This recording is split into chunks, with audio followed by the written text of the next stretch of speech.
06 Jabatan Perdana Menteri.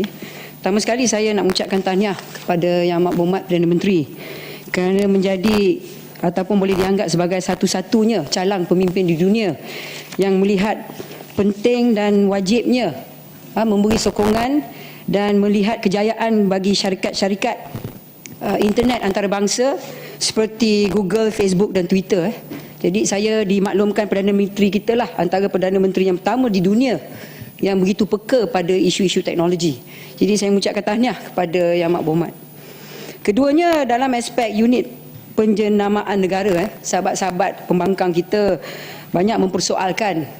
Bagi saya mungkin kita mempersoalkan sebab mungkin kita cemburu kepada kebijaksanaan Perdana Menteri untuk mewujudkan bunyi unit ni. Walau bagaimanapun bagi saya unit ini tidak salah.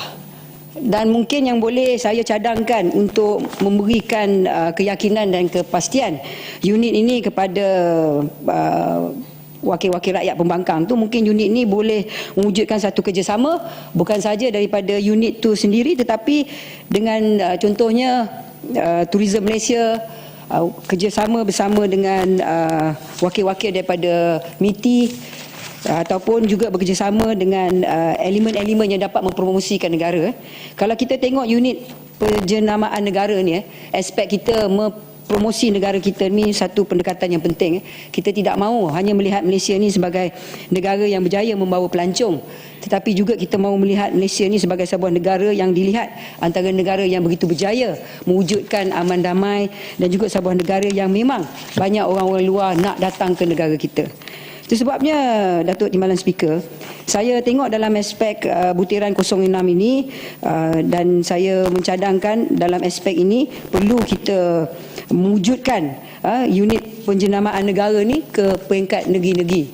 Mungkin kalau kita tengok di peringkat negeri contohnya negeri Johor, negeri Perak, negeri Pahang, negeri-negeri yang ada pada hari ini, banyak pembangunan wilayah negeri ini telah diwujudkan. Contohnya di negeri Johor, kita mempunyai agensi-agensi seperti Iskandar dan juga bermacam-macam agensi yang wujud di peringkat negeri-negeri di Pahang, di Kelantan, di Terengganu, di Kedah, di Utara. Jadi berartinya di segi aspek memperkasakan ekonomi, bukan saja peringkat ekonomi tempatan ataupun peringkat ekonomi antarabangsa, tetapi unit-unit ini Iskandar sebagai contoh membawa dan dapat menjenamakan kejayaan bukan saja negeri Johor tetapi juga Malaysia secara menyeluruh kepada dunia. Siapa sangka kita boleh ada Legoland di negeri Johor, kita ada pula Johor Premium Outlet, macam-macam. Dan kalau kita tengok di negeri-negeri yang lain, inilah yang nak kita wujudkan. Bagi saya unit penjenamaan negara ni sebagai satu unit yang begitu boleh dikatakan sebagai satu langkah inovasi yang berjaya. Saya juga nak menyebut pada butiran B45 Kementerian Belia dan Sukan. Saya ucap tahniah kepada kementerian kerana memperkasakan dan meneruskan Sukan Malaysia ataupun Sukmah bagi negeri Perlis tahun 2014. Tapi saya nak tegur dua perkara. Pertama sekali, kita tak boleh terlampau gairah untuk mewujudkan sukan-sukan yang besar saja. Sukan Malaysia ni memang suka tak suka memang dapat mengeluarkan bakal-bakal atlet bagi negara. Tetapi yang kita nakkan dengan izin supply, iaitu keluaran atlet. Itu sebabnya saya nak mencadangkan kepada kementerian, kita mesti mewujudkan semula KSK, iaitu silakan. Silakan. Iaitu Kelab Sukan Komuniti. Silakan. Okey. Terima kasih. Silakan Ini Pertua. Terima kasih pengerang. Tadi Yang Berhormat Pengerang ada menyebutkan tentang unit penjenamaan negara. Bagi saya, ianya tidak lain tidak bukan untuk mempertabatkan negara kita Malaysia di peringkat antarabangsa, yang mana bertujuan antara lain untuk menarik pelabur pelancong yang akan membuka ruangan rezeki kepada rakyat di dalam negara ini. Tetapi dalam masa yang sama, apakah pandangan pengerang terdapat di kalangan pemimpin-pemimpin pembangkang dalam negara kita yang telah mengembara keluar negara dengan memburuk-burukkan nama negara, yang juga sekaligus telah meletakkan seolah-olah negara kita ini tidak berada pada tahap keselamatan dan juga antara tempat yang merupakan seolah-olah negara yang tidak patut dikunjungi. Apa pendapat pengerang? Terima kasih. Terima kasih Macang. Bukan saja mereka memburukkan negara kita, tetapi juga adanya langkah-langkah dengan izin langkah-langkah untuk mewujudkan seolah-olah kepimpinan negara kita ni kepimpinan yang tak baik, kepimpinan yang jahat. Tapi inilah yang berlaku bila orang tu lemah, manipulasi mereka ni dalam negara tak berjaya, kalah pilihan raya, dicuba pula di luar negara. Silakan. Terima kasih Yang Berhormat Pengarang. Terima kasih Timbalan Pengerusi. Saya nak minta sedikit penjelasan kerana saya rasa di pembahasan ini adalah dari B1 sampai B9 kan? Dan B45 itu Kementerian Sukan belum masuk lagi kan? Belum. Okey, terima kasih. Sila pengerang. Terima kasih Kulai. Tapi ialah kita ni orang pengerang, walaupun orang ujung kadang-kadang kita ke hadapan. Saya sebenarnya, saya boleh jawab aspek ni.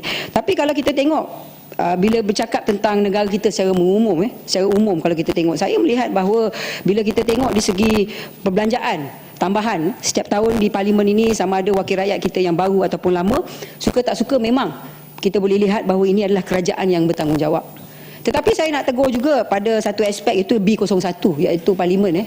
Saya agak terperanjat jugalah. Saya pergi ke klinik di belakang ni, Datuk Timbalan Speaker, saya tengok pun saya agak terperanjat lah. Bukannya saya kata klinik ni tak diperlukan, tetapi wakil-wakil rakyat di sini semuanya bukanlah muda-muda, bukannya sihat-sihat belaka. Kalau sakit jantung ke dan macam-macam, saya dengar di belakang klinik tu banyak yang tak mencukupi.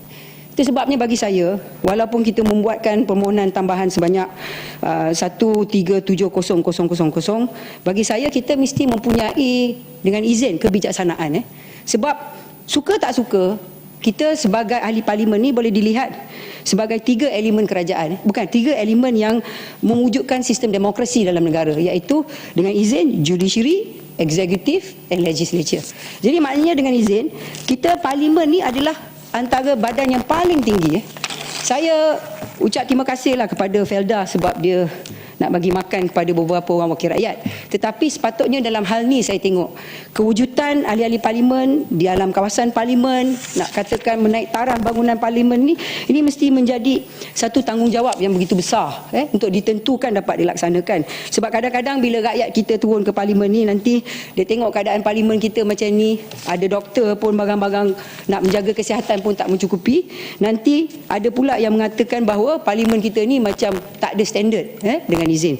Saya juga nak sebut pada butiran 09 berkenaan dengan SPRM. Saya bila dengar perbahasan daripada ahli parlimen daripada Seremban tadi, beria-ia lah dia cakap. Saya pun kalau saya tak tahu undang-undang, saya betul-betul memang percaya kat dia lah.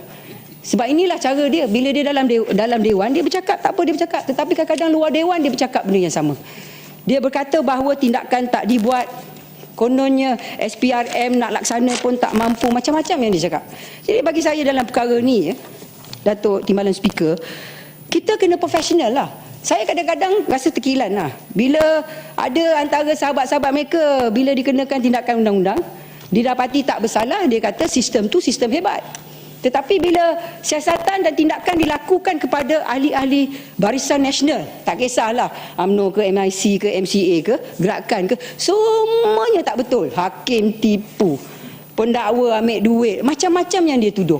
Jadi seolah-olahnya bila pada hak dia berlaku, dialah terbaik, hakim terbaik, pendakwa raya terbaik, peguam terbaik. Tetapi bila berlaku pada dia, semua boleh. Tetapi bila adanya imej kepada kerajaan, Barisan Nasional ataupun pemimpin-pemimpin dalam komponen parti, siasatan pun salah, pendakwaan pun salah, keputusan pun salah. Jadi bagi saya, tak bolehlah double standard dengan izin. Kita sebagai mereka yang menghormati undang-undang, kita suka tak suka mesti berpegang kepada konsep dengan izin innocent until proven guilty. Ya, mereka boleh disiasat. Ya, mereka boleh didakwa. Dan kadang-kadang walaupun dia didakwa, dia masih boleh merayu. Inilah proses yang disebut sebagai proses keadilan. Tapi tak bolehlah. Belum lagi dalam proses siasat dan macam-macam nak buat, dah tuduh. Saya dengar tadi Seremban tu, saya pun, kalau saya bukan peguam Datuk Timbalan Speaker, saya sendirilah marah. Betul, saya setuju betul cara dia cakap. Beria-ialah dia cakap, sedap mulut je. Tapi bagi saya, janganlah macam tu.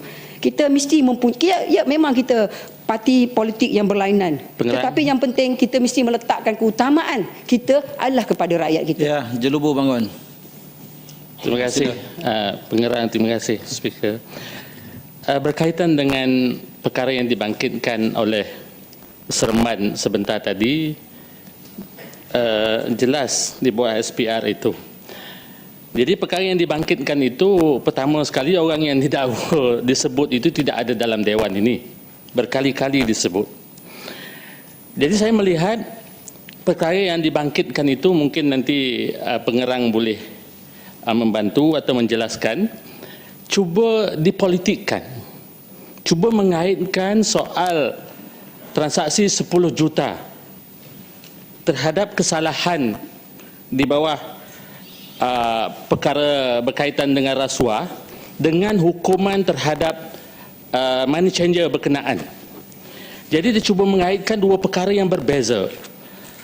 Yang didakwa 10 juta itu, AG Chambers mendapati bahawa tidak ada perlakuan rasuah di situ.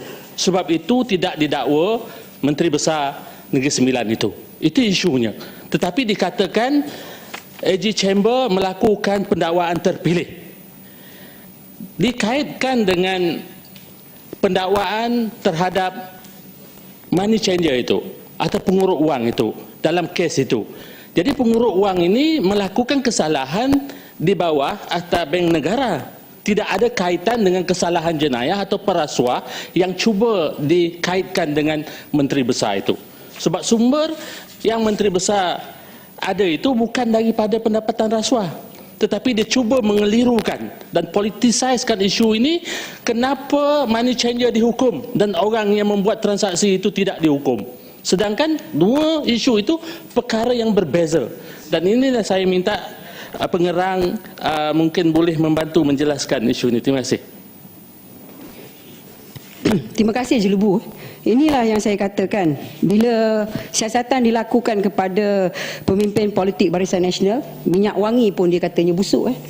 Jadi dalam hal ni, macam mana kita nak cakap? Semalam pun seperti yang kata Tan Sri Speaker, mempergunakan Dewan untuk sebab mereka. Contohnya ialah kita ni ada kerja macam-macam, ada pula yang jadi peguam. Dia nak dapat banyaknya anak guam. Dia masuk dewan, dia tunjuk macam dia seorang lah boleh jadi peguam terbaik dalam dunia ataupun dalam Malaysia. Itu sebabnya kadang-kadang saya pun geli hatilah bila kita minta sesiapa yang bercakapkan kononnya mereka ni nak memperjuangkan yang terbaik untuk rakyat. Bila kita persoal dia, dia tak nak jawab. Mereka menggunakan dewan ini sebagai satu platform supaya dapat melarikan diri daripada menjawab di luar daripada dewan. Memang kita dalam dewan ni, kita ni mendapat perlindungan di mana kita boleh cakap apa yang kita nak cakap. Dan kita tahu juga dengan sistem teknologi hari ni, Datuk Timbalan Speaker, apa kita cakap hari ni pun akan keluar. Dalam masa ni saya cakap ni dah keluar lah ni, macam-macam dia akan kata kita cakap. Kalau rakyat yang tak begitu faham, dia dengar ni, oh dalam dewan dah cakap ni betul lah tu. Sebab dewan ni tempat yang paling tinggi. Sebenarnya kita sendiri mesti menghormati sistem undang-undang. Sebelum kes itu dapat diselesaikan, kita mesti memberikan penghormatan kepada agensi yang bertanggungjawab. Ya, pengarang Gulung. Jadi dengan itu, Datuk Timbalan Speaker, saya nak mengatakan di sini sekali lagi, saya kadang-kadang tengok kalaulah busuk sangatlah, jahat sangatlah kerajaan Barisan Nasional, kita ni tak duduk dengan aman damai. Tak percaya cakap saya, tengoklah mereka-mereka rakyat kita hari ni kata laporan, antara masalah paling besar rakyat kita ialah kegemukan, banyak sangat makan. Kenapa kegemukan? Bukan pendang pendang sihat. Kenapa kegemukan? Kegemukan sebab hidup dalam keadaan aman, selamat. Nak makan roti canai boleh, nasi lemak boleh, nak buat apa boleh. Nak kahwin satu boleh, dua boleh, tiga boleh, buat boleh, apa dia buat. Apa yang zalim sangat kerajaan ni, apa yang jahat sangat kerajaan. Muta'ah pun boleh, lepas tu nak buat muka pun boleh. Nak buat badan pun boleh. Saya tak payah, saya terlampau sihat. Tapi inilah negara demokrasi. Kalau jahat sangatlah Barisan Nasional ni, Datuk Timbalan Speaker, takkanlah kerajaan pembangkang Negeri Selangor, negeri Pulau Pinang, negeri Kelantan boleh mendapat dan memajukan ekonomi negeri mereka.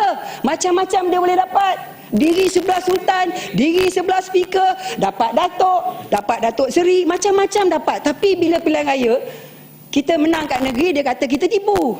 Dia menang, dia tak tipu. Tu saya tak nak cakap lah. Tapi saya nak cakap macam Seremban cakap.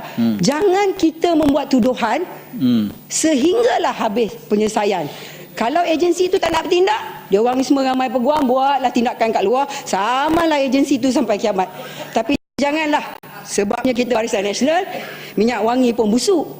Pembangkang ni dia kentut tak berbau. Saya menyokong timbalan speaker. Terima kasih.